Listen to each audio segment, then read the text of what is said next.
l'Argentine, c'est une grande équipe et qui en est à son peut-être 10 ou 12e match de la saison avec leur équipe un peu type. Voilà. Donc, je pense qu'ils sont plus rodés que nous et qu'il y a aussi eu un petit scandale là-bas et que ça joue aussi dans les têtes. Rugby Show, ça va te donner très chaud. Rugby Show, ça s'écoute entre poteaux. Rugby Show, en métro ou au boulot. Rugby Show, des débats et des pronos. Rugby Show, bienvenue au Rugby Show. Qu'est-ce qu'on est content de vous retrouver aujourd'hui pour un nouvel épisode du Rugby Show. On voit déjà que la vidéo du débrief France-Nouvelle-Zélande vous a beaucoup plu et on est très content de ça. On va se parler évidemment maintenant du nouveau choc de la semaine et le dernier pour l'équipe de France cet automne, le fameux France-Argentine. Un France-Argentine assez attendu à la fois par les supporters français et par les supporters argentins. Quand on sait ce qui s'est passé cet été, quand on sait également que l'Argentine est juste derrière nous au classement international, et quand on sait surtout qu'on a battu les All Blacks de 1 point en fin de semaine dernière, et donc il est possible qu'on se repose un peu sur nos lauriers en bon français. Alors on va aborder dans cet épisode la menace des Pumas évidemment, ensuite on se demandera quelle composition pour affronter l'Argentine, et enfin le grand débat du jour, ou en tout cas la grande question qu'on se posera autour de Mathieu Jalibert qui a décidé de claquer la porte du groupe de l'équipe de France pour cet automne. Voilà, on en discutera évidemment autour de moi. Comme d'habitude, vous commencez à être accoutumés du fait, je sais plus comment on dit. En tout cas, ils sont là eux, et avec le sourire, et pas les mêmes t-shirts que la vidéo précédente. C'est évidemment vos chroniqueurs préférés, et on commence tout de suite par toi, Victor. Comment ça va, mon Victor ? J'ai hâte là, les Argentins, on a une petite revanche à prendre. Je l'ai évoqué plusieurs fois dans les épisodes précédents. Réécoutez bien, mais tu préfères. Nous on préfère quand t'es avec nous, Victor, au studio, et surtout quand tes deux épaules fonctionnent. Elios évidemment est également avec nous autour de la table. Comment ça va, mon petit Elios ? Bah écoute, ça va. Moi d'habitude, les France-Argentine, c'est pas forcément des affiches que j'affectionne, étant donné que je reconnaissais pas forcément la valeur de cette équipe argentine avant, mais honnêtement ils sont impressionnants. Il y a beaucoup de joueurs qu'on a plaisir à voir sur les pelouses du top 14 toutes les semaines, donc voilà, très hâte de ce match encore une fois pour confirmer la règle de 3 et gagner ce 3e match de la 3. Et tu seras au Stade de France dans 2 jours, on te sent déjà très très excité. Comme toujours. Et enfin, le dernier et pas des moindres, c'est évidemment Thomas qui a vu les datas de la chaîne YouTube qui explosent. Comment ça va, mon Thomas ? Ça va, mais franchement, je suis pas si rassuré moi par ce match, même si on a battu les Blacks justement, ça serait peut-être notre petit côté latin. Non, dis pas plus, mon petit latin préféré. On va en parler tout de suite dans la partie intitulée La menace des Pumas. On en parle tout de suite. C'est parti, trompette.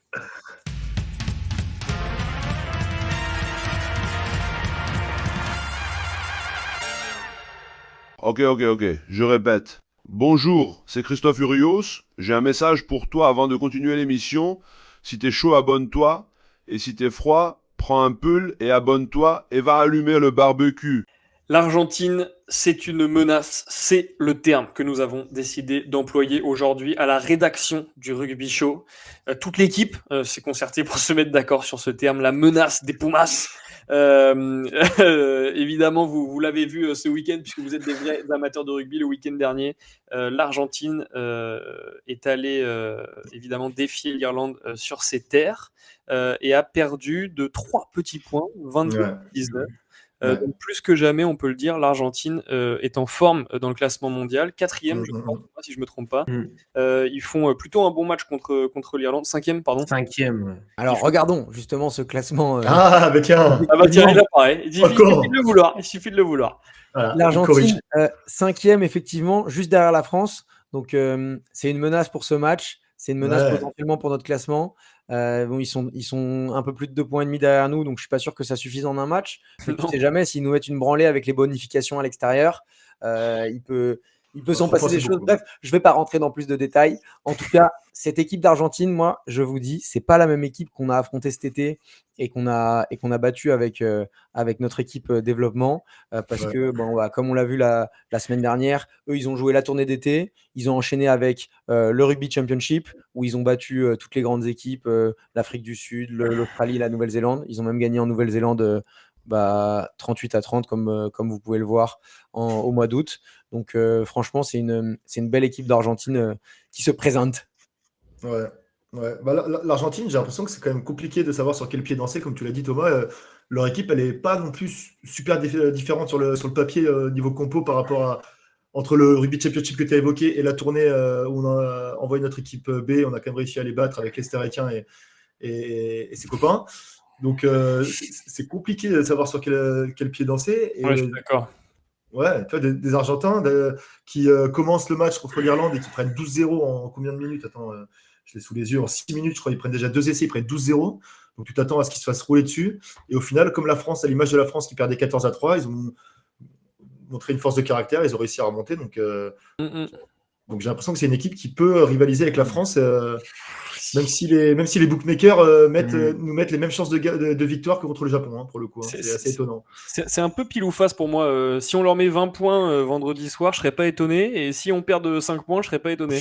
Tu vois, je sais pas trop comment appréhender le match. Et je trouve que c'est une des équipes au niveau international, pour la France en tout cas, des plus dures à appréhender et à mon avis à préparer. Je sais pas ce que tu en penses, Victor. Vas-y, Victor.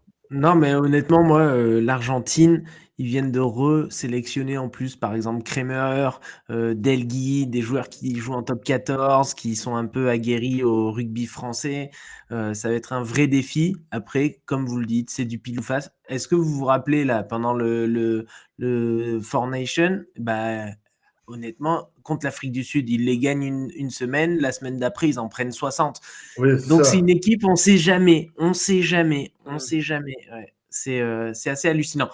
Par contre, la France, on est serein et on n'est jamais aussi mauvais que quand on est outsider. Enfin, quand on est favori, je veux dire. On n'est jamais aussi bon quand on est outsider. Voilà. Ce que je veux dire. Non, mais oui, pardon. Mais non, mais en gros, quand vous êtes outsider et que vous êtes français, mais les Argentins, c'est la même chose. C'est des latins, voilà. Et non, mais honnêtement, l'Argentine, c'est une grande équipe. Et qui en est à son peut-être 10 ou 12e match de la saison, avec leur équipe un peu type. Voilà. Donc, je pense qu'ils sont plus rodés que nous et qu'il y a aussi eu un petit scandale là-bas et que ça joue aussi dans les têtes. Et rappelez-vous, la dernière fois qu'on a joué les Blacks, c'était en septembre pendant la Coupe du Monde. T'as cette petite lumière qui clignote pendant des mois où tu te dis que tu vas jouer les Blacks et tu prépares ce match pendant très longtemps. Et puis après, tu as dépensé tellement d'énergie. Le match d'après, bon, certes, c'était pas la même équipe, mais on avait joué l'Uruguay et on avait failli se faire battre par l'Uruguay. Donc, si tu veux, l'Argentine, c'est une autre paire de manches aujourd'hui. Et là, ça fait depuis la fin du tournoi destination que les cadres, ils ont qu'un match en tête, c'est ces All Blacks. Et là, avoir 5 jours pour préparer l'Argentine, c'est pas beaucoup. Donc, je peux te dire, on va sûrement se faire peur. Mais ça sera pas la même équipe. Thomas, tu as raison de souligner que eux, ils ont joué vendredi, nous on a joué samedi, et là, du coup, on a un jour de préparation de moins qu'eux, et physiquement, au bout du 3e match de la tournée, je pense que ça va jouer beaucoup, étant donné qu'on a aussi pas mal de blessures. On a Théo Fifenois qui a une commotion, Boudéan qui a aussi une commotion qui n'est pas sûr de rejouer. Donc c'est sûr que là, il va falloir faire appel à la profondeur d'effectif et à la tactique de Fabien. Et ça me semble être une super transition, mon petit Elios, pour la partie. Pas fait exprès. Je sais, mais t'es brillant sans le vouloir, toi, c'est son problème. C'est la partie 2 de cet épisode. On va se parler évidemment de la composition pour défier l'Argentine. Et elle va apparaître dans quelques instants sur vos écrans pour ceux qui nous regardent sur YouTube. C'est parti, trompette.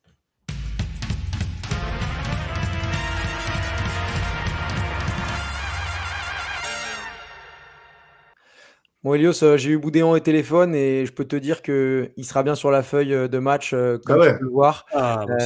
Il a dit en interview d'après-match d'ailleurs que le médecin l'avait appelé, mais il n'avait pas du tout compris pourquoi.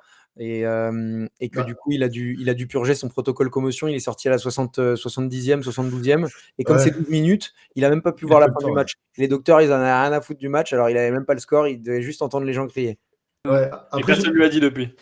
Je sais pas si c'est lié à ça, mais je sais pas si vous avez vu là il y a 2 semaines Paul Coste aussi qui était sorti sur protocole commotion qui comprenait pas du tout.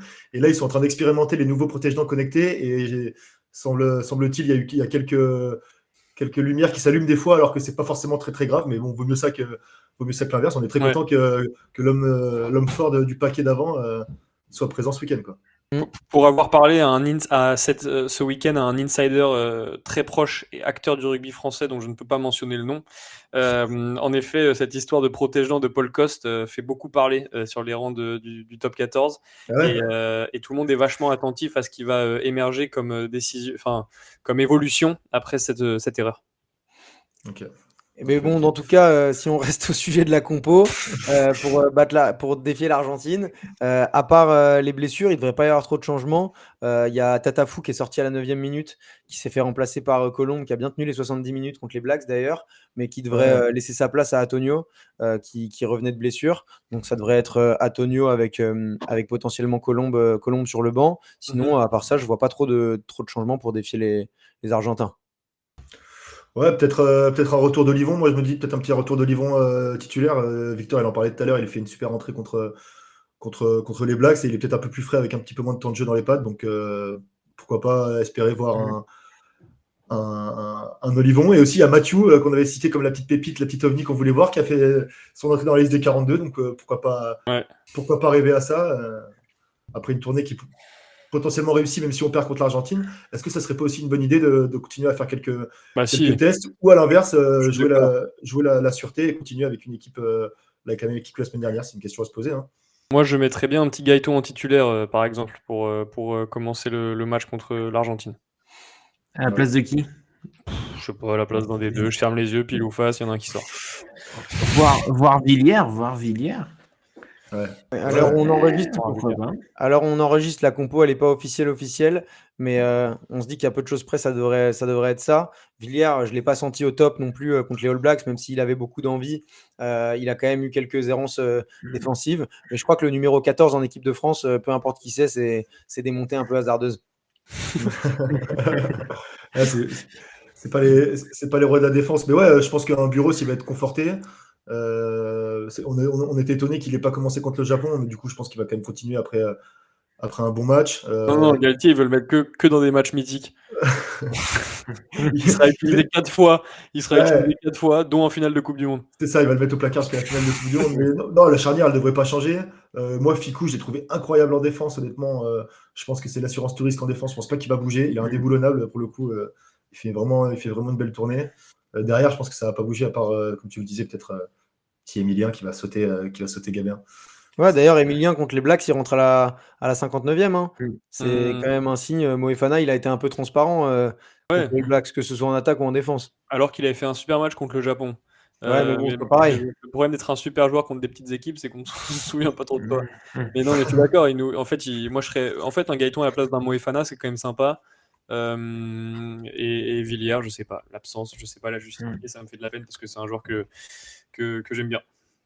Bon, avec cette équipe, les gars, qu'est-ce que vous envisagez contre les Pumas?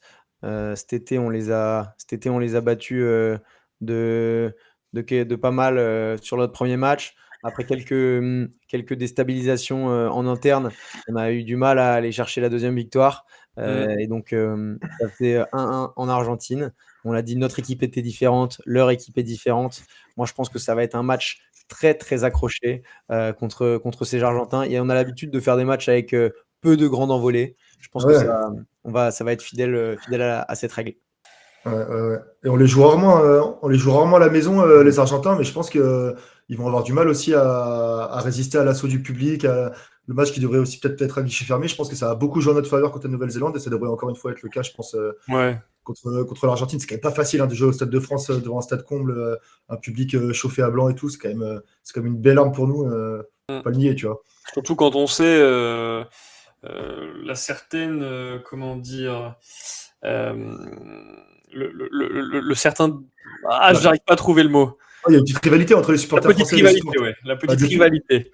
Ouais, depuis les histoires au foot aussi qu'il y a eu, notamment avec les footballeurs argentins qui avaient des propos racistes à l'égard de joueurs français. C'est vrai qu'il y a une petite rivalité. On l'a vu par exemple au Sevens, quand il y a eu la finale, pas eu la finale, la demi-finale France-Argentine aussi. Tous les Français sifflaient les Argentins et inversement. Donc, ça va être un match plein de tensions sur le terrain comme en dehors du terrain, je pense. Ça va être électrique. En dehors du terrain, justement, celui qui n'aura pas trop de tension, a priori, c'est le fameux Mathieu Jalibert. Et peut-être que les gars, qu'on en parle rapidement, ça vous dit qu'on se fasse une petite partie là-dessus? Allez, samedi. Alors, en fait. Allez.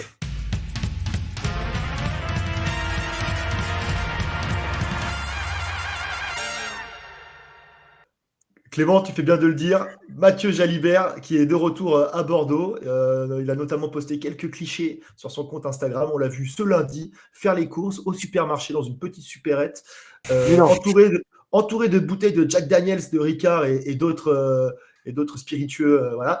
Donc, visiblement, j'ai l'impression qu'il fait passer un peu un message en mode le cool kid qui s'en bat un peu les couilles. Il n'a pas besoin du 15 de France. Il est bien, il est heureux.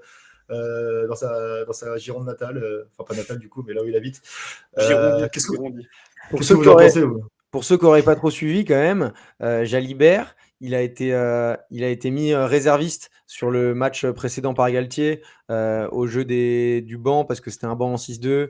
La polyvalence d'Emilien Gaëton lui a été préférée. Et lui, il avait signalé à Galtier qu'il ne voulait pas être réserviste pour l'équipe de France et qu'il préférait rentrer à Bordeaux, alors qu'il n'y avait pas de match à Bordeaux. Décision qui avait évidemment été acceptée et commentée par Galtier, notamment en conférence de presse d'avant-match, où il disait qu'il voulait des joueurs déterminés, qui étaient capables de traverser les bons comme les mauvais moments jusqu'en 2027. Donc c'est quand même quelque chose d'énorme qui vient de se passer, sachant que Jalibert, on discutait de s'il allait être titulaire ou non. Là, il est même plus dans le groupe. Ça t'a fait quoi de voir ça, Clément ?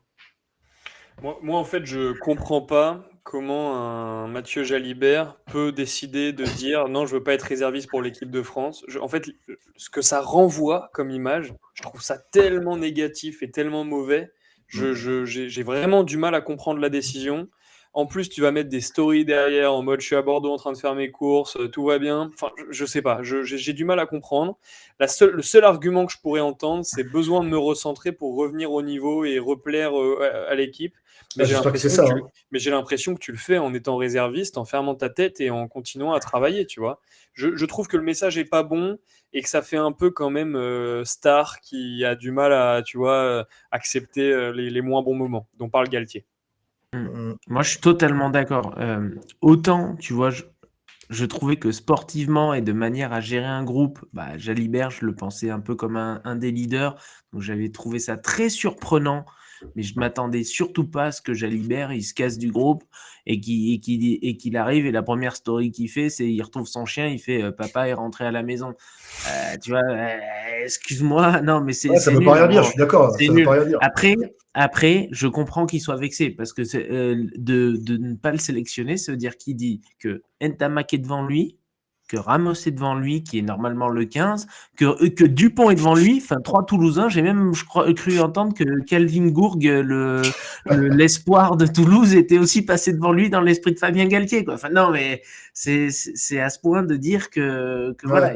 Après, je comprends qu'il soit vexé, mais le rugby, c'est un sport collectif, et c'est le groupe avant tout, et c'est le choix avant tout. Et si déjà tu as la chance d'être réserviste, Mathieu, prends-la, parce que c'est un honneur déjà. Moi, ça me fait un peu penser à Adrien Rabiot, qui avait refusé d'être réserviste pendant la Coupe du Monde, et qui est quand même revenu en équipe de France avec le même sélectionneur, qui a d'ailleurs mis un doublé contre l'Italie. Premier doublé de la tête depuis Zinedine Zidane en 98 contre le Brésil. Et ça, c'est beau. Nos chroniqueurs savent tout faire. Et rendez-vous demain pour l'épisode du Foot Show. Par contre, moi, je voulais juste rajouter un truc. Je trouve qu'il faut qu'on arrête un peu de se branler le cerveau avec les histoires comme ça, de Jalibert, pas Jalibert, parce qu'au final, on n'est pas en interne. On ne sait pas si il le prend mal parce qu'il a tout donné, qu'il est sérieux depuis 2 semaines et que Galtier ne décide quand même pas de le sélectionner, ou alors est-ce que Galtier ne le sélectionne pas parce qu'il est un peu en dilettante et qu'il ne donne pas tout à l'entraînement. On ne sait pas tout en fait, et c'est compliqué de juger quand on ne sait pas tout, et je trouve qu'on ne saura jamais parce que Galtier ne le dira pas, Jalibert ne prendra pas la parole non plus à propos de cette histoire, je pense, dans les semaines à venir, et donc ça ne sert un peu à rien d'en parler. Je suis d'accord avec toi. Il a été réserviste pour on ne sait pas trop quelle raison. Au final, Galtier parle de détermination. Il a certainement raison, c'est certainement de la faute du joueur, je pense, mais on ne saura pas. De toute façon, le choix de rentrer à Bordeaux, c'est de toute façon la faute de Jalibert. Après. Oui, mais est-ce que tu rentres parce que tu as les boules de t'être investi à fond et que ça ne soit pas récompensé ou pas ? Bah Mais non, même. c'est pas pareil. Non, mais Mais d'accord. oui, Mais même, oui, tu c'est pas vois, excusable, c'est je suis d'accord le dans tous choix les de cas, claquer mais la porte de l'équipe de France. C'est ouais. hallucinant. Le groupe France globalement, je trouve ça fou. Et de le faire, enfin, c'est hyper public. Il sait que dans la minute où il va le faire, tous les médias spécialisés vont envoyer une notification. Enfin, tu vois, je veux dire, Mm. Ouais, c'est pas on malin. parle que de ça. Je vois que tous les plateaux en parlent. Même le rugby show en parle. C'est dire. Mais c'est même tellement individualiste pour moi de faire ça. C'est penser à sa personne avant le groupe. Et c'est l'inverse de ce qu'est le rugby. C'est-à-dire Ouais. n'importe quelle décision, même si elle est mauvaise, tu l'assumes en tant que groupe. Et ça, c'est le rugby. C'est un mec qui fait un mauvais choix sur le terrain, bah, tout le monde l'assume et tu vas quand même le déblayer et tu es là derrière. Ouais, c'est vrai. Mais c'est ça le rugby. Dans son essence même, c'est ça. Donc c'est pour ça que moi, je comprends pas que le mec qui est censé incarner le rugby et qui a la plus grande distinction qu'un joueur français peut avoir, être sélectionné en équipe de France, Ouais. ose refuser Mm. même d'être réserviste. Ça, je Mais ne comprends pas. Olivon, par exemple, qui était au début de l'ère Galtier, capitaine incontesté, qui était hyper stylé, qui allait nous faire nos photos pendant les 6 nations, etc., en mode grand capitaine, beau capitaine, etc., qui maintenant se retrouve sur le banc, mais quand il est sur le banc et qu'il rentre, il défonce tout. Et il montre qu'il en a envie et qu'il a toujours sa place. mais Je pense que la compétition, ça le challenge. Je suis d'accord, il est pas réserviste, il est sur le banc. voilà, Mais même. Non, mais juste pour finir, moi je pense qu'il faut pas jeter non plus la pierre à Jalibert parce que tu sais pas, le mec pour être au niveau, non mais le mec pour être au niveau auquel il était Toi, tu l'adores, ce joueur. la semaine dernière, non mais tu sais pas ce qu'il a fait le gars après la défaite contre Toulouse. Ça se trouve il a passé 2 mois tout l'été à la salle de sport pour être le plus performant possible. Il a travaillé peut-être comme un chien depuis 6 mois justement pour être sélectionné dans l'optique de cette tournée. Tu sais pas les efforts que le mec a mis derrière, donc je pense que on peut pas non plus condamner ce comportement, même si c'est pas rugby évidemment et que c'est pas collectif. Merci les gars d'avoir répondu présent à l'appel de l'enregistrement du rugby show. On a hâte évidemment de ce match France-Argentine. Peut-être on finit avec un petit prono chacun. Ouais, qui veut commencer? Bertrand, vas-y. Fais-moi rêver. Moi, 32-19, une victoire avec un score important, mais qui ne reflètera pas le match. J'adore. Ouais. Je suis derrière Victor, 100%. 32-19. Je vais le mettre. Je vais le parier. Moi, je dis Argentine mène à la mi-temps et les Bleus gagnent d'une fine marge à la fin du match. Beau ça. Moi, je vais plutôt me ranger du côté de Victor aussi. J'espère avoir un peu plus de grandes envolées, un peu plus de maîtrise collectif. J'espère qu'on va dominer ce match et donc je pense qu'on va gagner 35-20. J'adore quand tu réfléchis aux chiffres comme ça et qu'en fait tu veux partir de chiffres. Tu sais, il a mis 2 points de plus que moi sur les deux. Ouais. Non, après, les Argentins, ils commencent mal leur match. Si on les allume un peu, si on leur allume un peu la gueule dans les 15-20 premières minutes, tu vois, je pense qu'on peut leur faire très mal. Ouais. Et faut respecter l'adversaire, mais voilà. Et pour une tournée réussite, il faut un match rassurant. Il faut que des victoires et maintenant une victoire rassurante contre l'Argentine, qui est une équipe solide. Voilà. Mais inférieur. On sera présent au Stade de France et si vous l'êtes vous aussi, n'hésitez pas à nous écrire sur les réseaux sociaux. Je peux vous promettre qu'on a les meilleurs afters de toute l'île de France, notamment grâce à Tonton Ruiz, le tonton de l'after. On vous donne rendez-vous la semaine prochaine pour le dernier des débriefs de cette tournée d'automne. Et puis surtout, n'oubliez jamais, quoi, le rugby show, c'est chaud. C'est chaud comme Thomas. Puis abonnez-vous. J'arrive jusqu'au bout, abonnez-toi. On adore vos femmes. Je vais checker la billet.